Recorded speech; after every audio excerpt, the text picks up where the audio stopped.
Okay mga kababayan, Chris Ulo po at welcome po rito sa ating YouTube channel. Okay, ito mga kababayan, pag-usapan ho natin yung build ni Digong. Yung build niya na kay OJC. Ano ba yan? O ano nasasabi ko? Mali ah. Ibig sabihin, pag-usapan ho natin itong mga build ni Digong na pinagmamalaki niya. Na kung saan yung war on drugs, palpak. Nagkaroon ng mga extrajudicial killing, libo-libo ang namatay. Marami pang minor de edad na nadamay, namatay, na walang kinalaman dyan sa war on drugs na yan. Especially, may resibo tayo dyan, may magpapatunay ho dyan sa may mga naging kaso about sa mga minor de edad. Especially itong pinakaputok na minor de edad, itong Kian de los Santos. Namatay. No, nabawian ho ng buhay dyan sa war on drugs, extrajudicial killing. So palpak ho. Ngayon naman, yung pinagmamalaki nila build ni Digong, na kung saan palpak din po mga kababayan. Akalain nyo yung isang tulay na una sabi 600 million daw ang gastos, yung pala mas malaki pa, umabot yata ng 1.1 or 1.2 billion. Grabe naman yan. Ayun mga kababayan, bumaksak. Ganon lang bumaksak na. Pakinggan ho natin mga kababayan, dahil ho ito si Erwin Tulfo. Kung ito si Erwin Tulfo, sinabi niya yung ginawang pagsabi ni Digong na papatayin nila yung 15 senador para makapwesto yung kanyang mga alaga, kanyang mga alaga. According kay Erwin Tulfo, joke lang. Oo. Mukhang joke lang din itong tulay na ito. Mukhang joke lang din yata itong tulay na to ng Erwin Tulfo. Pakinggan nyo mga kababayan, mga ka-analysis, kung saan ito ho si Erwin Tulfo binanatan itong mga DD shit, itong si Digong, na kung saan tinuligsa, binanatan, pinuntirya ho ito hong build ni Digong. Yung tulay hong pinatayo niya, pinagawa niya noong 2018, na kung saan mukha talaga yatang substandard, na kung saan mukhang dinikitan lang ng mighty ban. Pakinggan niya mga kababayan 2018 pala. Tulay na ginawa noong 2018 lang by Aljo dyan sa Isabela, pinondohan ng over 600 million ng Department of Public Works and Highways. Pero ngayon, hindi pwedeng daanan ng 4 wheels. Nako. Bisikleta lang at 2 wheels motor. Ay, bakit? Anong nangyari? May haba na 557 meter o kalahating kilometro. Ganda. Ganda kasi maganda lang sa aerial. Okay. Pero hindi na pwedeng daanan yan. Tingnan mo nga dumadaan. So tao lang pwede dumaan dyan? Tao or motorsiklo. Tricycle yan, hindi pwede dahil 3 wheels. 2 wheels lang. Ay, okay. Magkano yung 600 plus million. Sus, porbida. Inaasahang magbibenepisyo sana rito ang 2,751 na mga motorista araw-araw. At dahil sa aesthetic design ng tulay, inaasahan sana na mabuboost yan ang turismo sa probinsya. Napakaganda eh. Ang problema, umuugaro ang tulay. Baka kahoy ang niya, pundasyon. Anong kahoy? Tignan mo naman, bakal simento yan. Ano klaseng bakal yan? Tumuga-uga. Pag tricycle daw, talagang delikado. Kaya mayroon na tagabantay. 4 wheels, sorry. Ikot kayo. 2 wheels lang at saka 600 million. Ang tanong ng mga residente, substandard ba ito? Substandard. Mabuti na lang may isang magaling na magiting na vlogger na sa construction siya, mga binablog niya construction. Sabi niya gano'n, mukhang ito ay substandard. 600 million na buwis ng taong bayan hindi na magamit. Yung buwis 2018 pala. Isipin nyo mga kababayan putik, 2018 ho, sinimulan itayo ho itong build ni Digong, na kung saan gumastos daw ng 600 million mahigit. According po sa isang balita, nagkakalagang 1.2 billion pesos ho ang ginastos ho sa tulay na ito. So ibig sabihin galing ho sa tax, buwis ng taong bayan yan.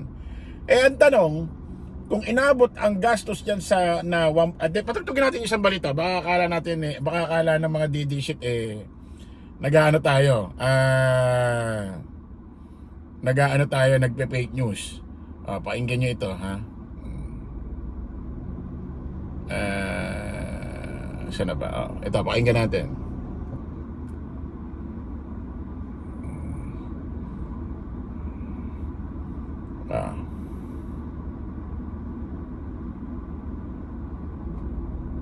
Teka, bakit na nawala? Ito yata.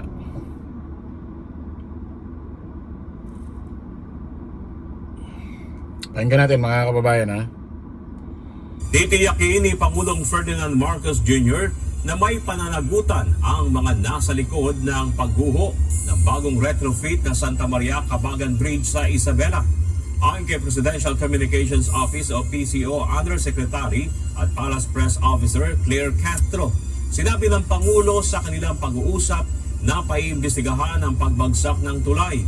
Nais ding malaman ng punong ehekutibo kung mayroong bahid ng korupsyon sa 1.2 billion pesos project na simulan noong November 2014 at natapos nitong February 1. Sinabi rin ni Castro na bagamat hindi ordinaryong kaso ang pagbagsak ng tulay, ay kailangan pa ring tukuyin ng pamahalaan ang tunay na sanhi ng insidente. Isipin nyo yan mga kababayan, putik. 1.2 billion ang nagastos ho rito sa tulay na ito. Tapos bumaksak na lang ng ganon. Kakatapos pa lang, kagagamit pa lang, kumbaga bago pa lang brand new pa lang wala pang, kumbaga hindi pa ho dumadaan ng isang dekada ang isang dekada inaabot ho ng 10 taon. Tapos ang budget 1.2 billion. Alam nyo mga kababayan, natatandaan ko, pagkapanalo ni Digong sa pagka-presidente noong 2016, para bang tandang-tanda ko, inappoint niya agad sa DPWH itong si Mark Villar. Ewan ko lang kung bakit niya inupo. Diba? Ayoko namang sabihin, ayoko namang isipin na maraming naitulong si Mark Villar sa pangampanya ni Digong. Ayoko na. Ano ba? Ayoko naman sabihin ganun. Di ba? Kaso para nabanggit ko na ito. Para nabanggit ko na no? Bakit kaya, no? Bakit mukhang tandem Digong, Mark Villar, anong ginawa nyo? Putik 1.2 billion. Putik 1.2 billion. Bumaksak na lang ng ganun. Meron pang isang rito, basahin natin. Ito, mas magandang balita ito. Pakinggan natin mga kababayan.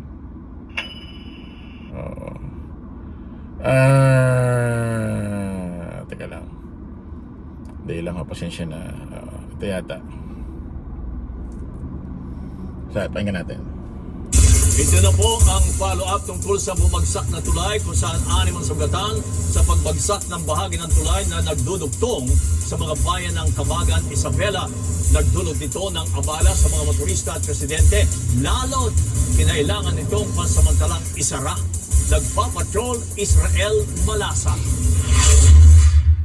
Grabe. Pasado alas 8 Huwebes ng gabi nang bumagsak ang bahagi ng Cabagan Santa Maria Bridge sa Isabela.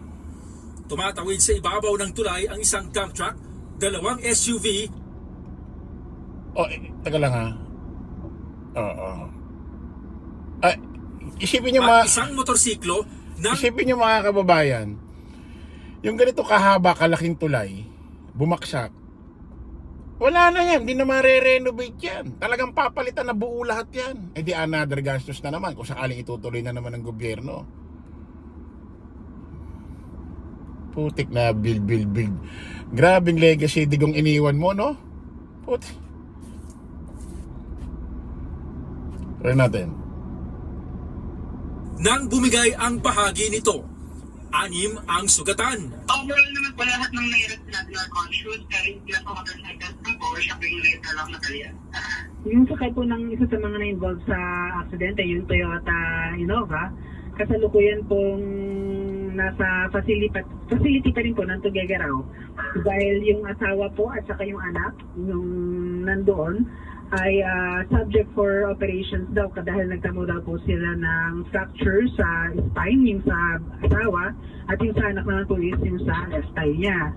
Pansamantalang isinara ang tulay na nagdudugtong sa mga bayan ng Santa Maria at Cabagan. Binuksan muna ang overflow bridge na nasa ilalim lang ng bumagsak na tulay. Pero hindi pwedeng magsabay ang mga sasakyan sa magkabilang direksyon. Dahil dito, mahaba ang pila ng mga sasakyan. Tukod ang trapiko. Ito kasi very useful tong bridge na to nung nabuksan sa amin dahil minsan kasi tong bridge, itong ilog dito is talagang mataas and then hindi accessible yung tulay namin dito na sinauna, kaya mas napapakinabangan sana namin tong tulay na bago. Sa pahayag ng Department of Public Works and Highways Cagayan Valley, 6 na pong metrong bahagi ng tulay ang bumagsak dahil sa dumaang dump truck na may kargang batong may bigat na higit 100 tonelada.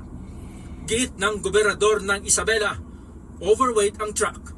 Night time nagpase, siguro for how many days na siguro ginagawa nila yan. Parang nagpapalusot yung mga driver pahinante papuntang kasi gabi nila dinadaan hindi nila dinadaan sa umaga So siguro daan sila nagdaan doon, nag-weaken yung structure ng bridge. The damage to that bridge Ron now doon sa iconic bridge na Cabagan Santa Maria Bridge is about, sabi nung taga-DPWH, is about 60 million lang. Hawak na ng mga pulis ang driver ng truck.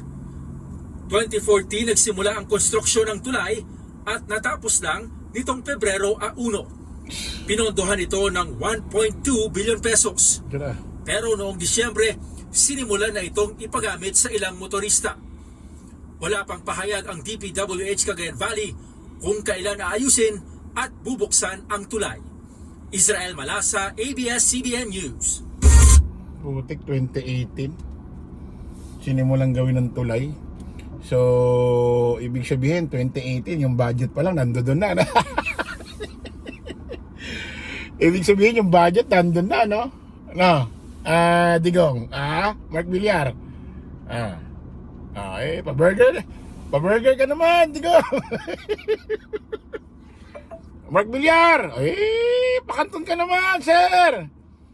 Siyempre, kung 2018 sinimulan niya, ibig sabihin yung budget, nasa kanila na, nung panahon na yon. Hindi naman pwedeng utal-utal yan, may budget sarili yan Isa, big time. Putik na yan, 1.2 billion, nasira lang ng ganyan. Putik, wala pang, isipin mo, 2018 sinimulan gawin, nasaan na yung budget, natapos lang itong taon na to. Nasira na agad? Anong ginawa ba? Ano ginamit yung mga pako? Ano ginamit yung mga tornilyo? Ano ginamit yung mga dyan?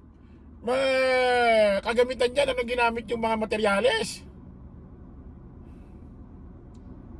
Grabe itong iniwan ni Digong na problema kay Pangulong Bongbong Marcos, no? Kaya hindi na ako nagtataka sa lungsod yun sa Davao, baha ng baha Okay, maraming salamat po mga kababayan. Kita-kita po tayo sa panibagong live, panibagong vlog. Paalam po pansamantalangin nyo ang lingkod Dos Crisulo. Lagi natin tatandaan, don't follow the majority, follow the right way. Maraming salamat po. Kita-kits po tayo ulit. Babayo.